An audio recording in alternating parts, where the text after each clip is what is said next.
racing bloodlines out there, families, family names, folks who have raced each other for years here on the red clay. We're going to give them the 1 to go signal.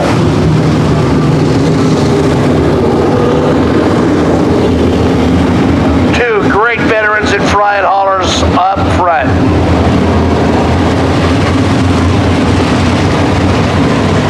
"25 laps the distance."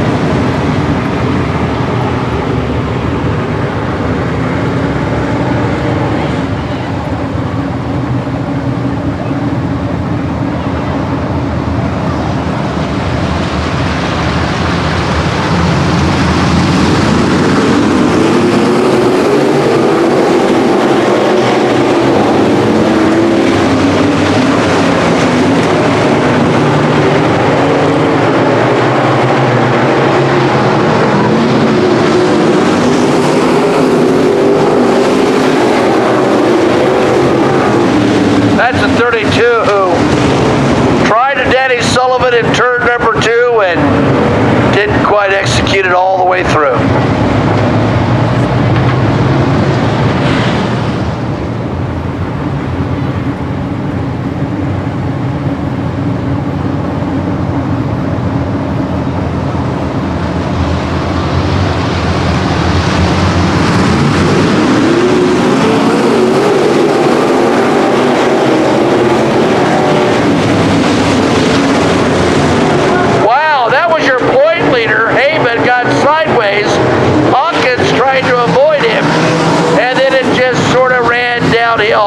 Like such things do after that.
Now he's found something up there, but that could go south in a hurry. If Heyman can dispose of this traffic, barring a yellow, he'll be absolutely unstoppable. But look at that in front of him. That is absolutely a picket fence, and the paint is decidedly going dry.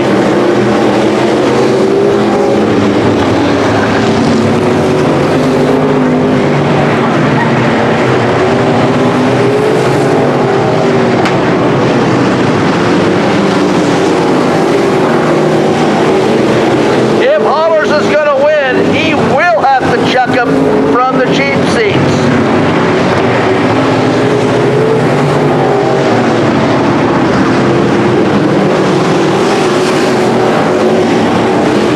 There's Heyman. Boy, he's thinking about it, isn't it? He's thinking about going down there and submarining the 66. Hollers has new energy because he can see that.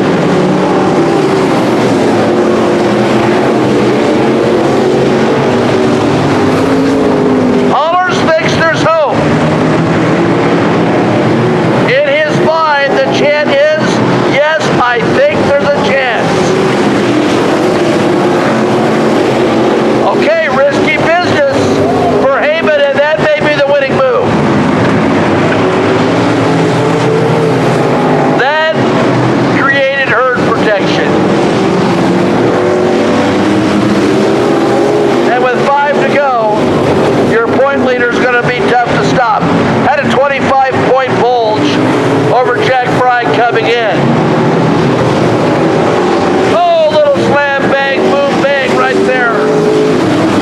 And Schlegel now drifts into the infield. And Hollers has new life.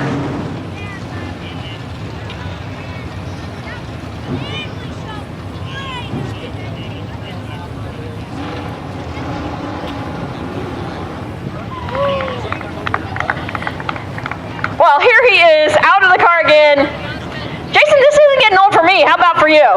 Well, we almost didn't make it. I totally messed up getting in the corner. I was switching from 3 to 4-wheel brake and locked the brakes up on it. So luckily the caution come out. I'm sure I'm probably the cause of that, so I apologize to every one of those guys, and it's totally my fault. So, you know, some days, you know, we've had this conversation before. I'm not sure if you and I have had this particular conversation, but there's lucky and there's good. And some nights you have to be both. And I think maybe that was the case here tonight. So a little bit of a snafu over there. But what were your thoughts after you worked and worked to get through that lap traffic? They were running too wide in front of you. You just get past them. And then the caution comes out, and then you're restarting with just right behind you there, Steve Hollers, right behind you. So what goes through your mind in an occasion like that? Well, it was one of those things where once you caught lap traffic, you know, you had to be patient, use your head, and I was trying to figure out which one was going to go, and Chip was trying to tell me to go to the outside. He kept motioning with his hand out the window to go to the outside. Well, the 2-car had, Arthur was up there, and they was racing, so, I mean, Chip was trying to give me room, and I want to thank him for that, but just the way it worked out, I wasn't able to go up there, and we got a hole one time on the bottom and got alongside him, and then he got out of the gas and gave me room, so I thank him for that. Yeah, that was, I mean, again, you guys are, you're so competitive, but then, you know, you understand how things go during the course of a race, and obviously he didn't want to cause you any problems there, but what were your thoughts then on that restart with Steve right behind you? Well, I knew I just had to not spin my tires on the start, and I thought maybe we'd be all right. I couldn't tell if it was him on the outside, if I could hear him or not, but under the caution, Zach was telling me that we was pulling away, so I just knew if I kept hitting my marks and everything, we'd be just fine, so that's what we was trying to do. Well, there you go. Tonight, lucky, good, and in victory lane again. Congratulations. It's shaping up to be a great season for you here. Thank you. Ladies and gentlemen, winner of your Superstock feature event, once again, Jason Heyman.